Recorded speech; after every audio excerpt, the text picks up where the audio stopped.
L'agriculture béninoise, à l'instar de celle de la sous-région, se trouve sérieusement menacée par les changements climatiques. Les producteurs, impuissants et désarmés devant la variabilité pluviométrique s'accentuant d'année en année et des phénomènes climatiques extrêmes récurrents, ne savent plus à quel saint se vouer. D'ailleurs, mino les gléo, tino ja, bon mino do nous à son oui, do kuyome. Mais egbe dion mi kamodo, mi kuso su do no we ru kuyome o, do koje mino do ti so ya obea. Bo bi beton e wa ja o, e ko so le ja trudo a. Bo bi timbo ni le so no mi. Ni kama fosa, e nyono no mi nyere. Ah. C'est mi kama fo yo ko ikon ba fo wa to gbegbe ye ba to gbegbe doke o ye mi kama fo re e won wa twi e kama fo won atwi e shicha pere jako de game o ye gro mi va tashi ezoba fo re kaka wa to elitore kaka. La situation actuelle de l'environnement fait ressortir trois problèmes majeurs, à savoir la dégradation et l'épuisement des sols, la dégradation des ressources sylvicoles et la dégradation de l'environnement humain. Les terres qui étaient fertiles, que les gens cultivaient, ces terres-là sont devenues infertiles. Disons que les gens pratiquaient une agriculture minière utilisant des éléments chimiques, comme les engrais chimiques. Donc ils ont réussi à détruire en quelque sorte la terre. Ils ont réussi aussi à détruire la forêt qui existait. Disons que l'agriculture elle-même est à la base d'une certaine destruction, puisque nous pratiquons au Bénin une agriculture extensive. Dans ce contexte, il urge de rendre les exploitations agricoles plus résilientes grâce à des paquets technologiques prenant en compte la dimension climat. C'est à cela que s'attelle l'organisation non gouvernementale Initiative pour un développement intégré durable, IDID, à travers son projet PRECAB. C'est le projet de renforcement des connaissances économiques et de la capacité d'adaptation au changement climatique au Bénin. C'est un projet qui a été financé par le Centre de recherche pour le développement international du Canada à travers son initiative de renforcement des centres de recherche africains. Il y a également le programme CCE, Changement climatique et eau. Et ce projet d'une durée de 3 ans, de 2011 à 2014, vise essentiellement à approfondir des recherches dans le domaine de l'adaptation au changement climatique sur certaines options, notamment l'aspect économique. Parce que dans la littérature scientifique mondiale, on se rend compte que l'aspect économique lié à l'adaptation est très peu documenté. Il est mis en œuvre dans 35 communes, couvrant ainsi les 8 zones agroécologiques du Bénin. Son volet axé sur la recherche action participative a permis la mise en place des sites d'expérimentation dénommés champs écoles paysans.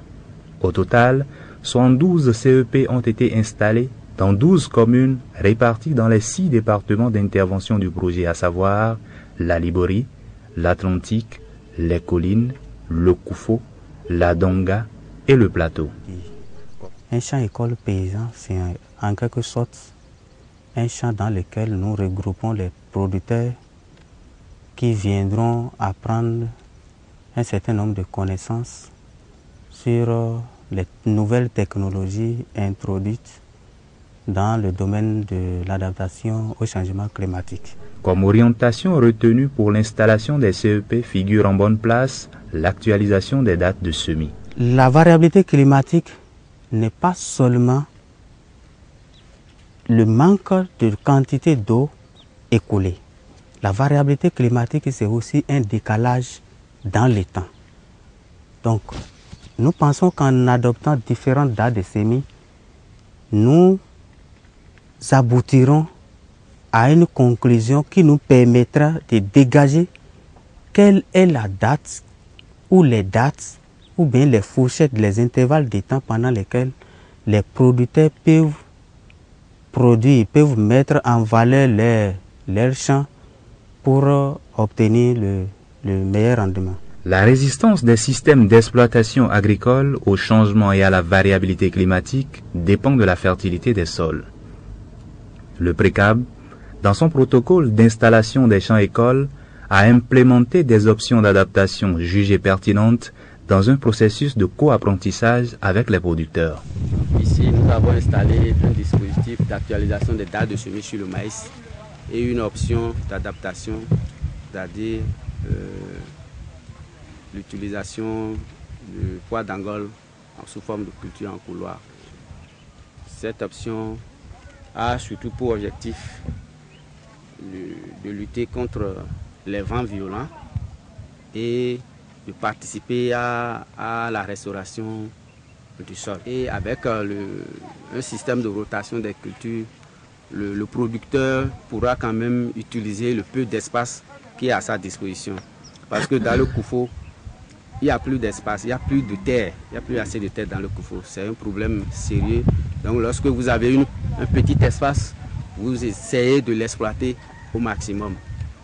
Donc, et ce qui est plus répandu ici, lorsqu'on parle d'agriculture ici, les gens voient directement l'utilisation des engrais. Parce que lorsque vous faites quelque chose sans engrais, ça ne donne rien.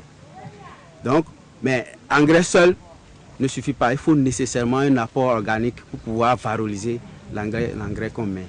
Et pour pouvoir quand même maintenir un tant soit peu la fertilité du sol de façon durable. La culture en couloir du pois d'Angola n'est pas la seule option d'adaptation introduite dans les CEP.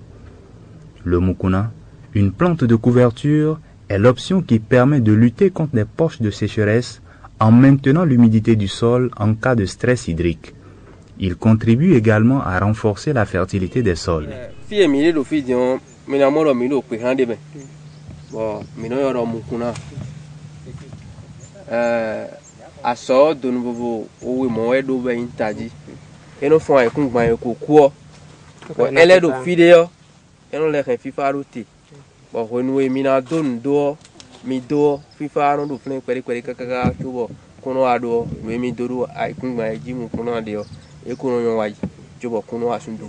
On a remarqué que là où il y a mukuna, la terre est plus humide que là où il n'y a pas mukuna. Nous-mêmes, on a constaté ça. Quand on a manqué la pluie, ça fait plus de 2 semaines.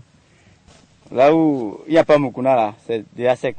Au Nord Bénin, l'option retenue par le PRECAB pour la restauration des sols dégradés et la gestion rationnelle de l'eau au profit de la plante est le zaï. La technique de zaï consiste à mettre en place sur un champ, sur un terrain prêt à être exploité pour une culture, les bousses de vache posées au niveau des poquets du semis.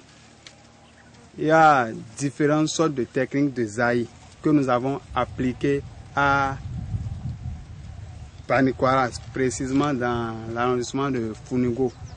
La première technique avait consisté à semer et à côté du poquet des semis, faire un autre creux et mettre les bousses de vache sans fermer.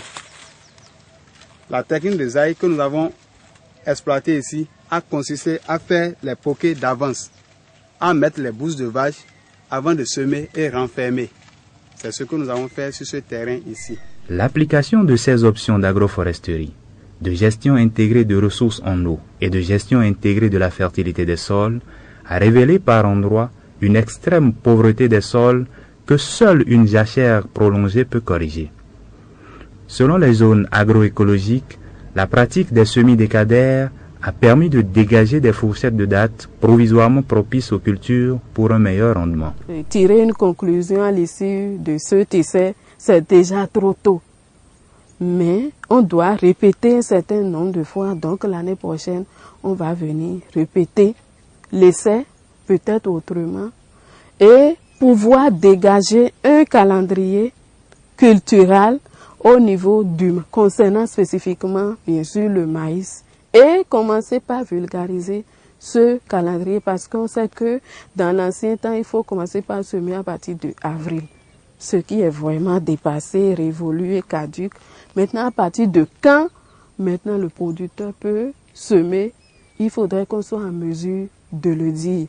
Et c'est à l'issue d'un certain nombre de répétitions au niveau de la recherche. Je pense que à la fin de la répétition de l'année prochaine, on saura quoi dire concrètement aux producteurs, quoi leur conseiller et quoi proposer comme calendrier culturale sur le maïs. C'est une conclusion sommaire parce que l'actualisation de la date des semis, c'est quelque chose qu'il faut faire sur plusieurs années avant de tirer une conclusion générale.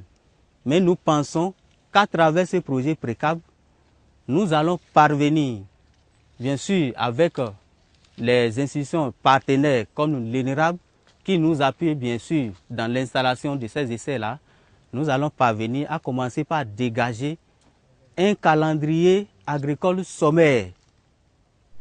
Les expériences d'adaptation développées par le PRECAB viennent toutes en réponse à la variabilité climatique. Leur capitalisation permettrait de les valoriser et les intégrer dans une démarche de recherche-action participative qui doit sous-tendre les processus de décision. La démarche participative de l'adaptation reste une voie encourageante dont les résultats positifs renforcent la notion d'action collective pour un développement durable. La question essentielle reste cependant, comment les décideurs vont-ils accompagner ces initiatives afin de soutenir le processus d'adaptation?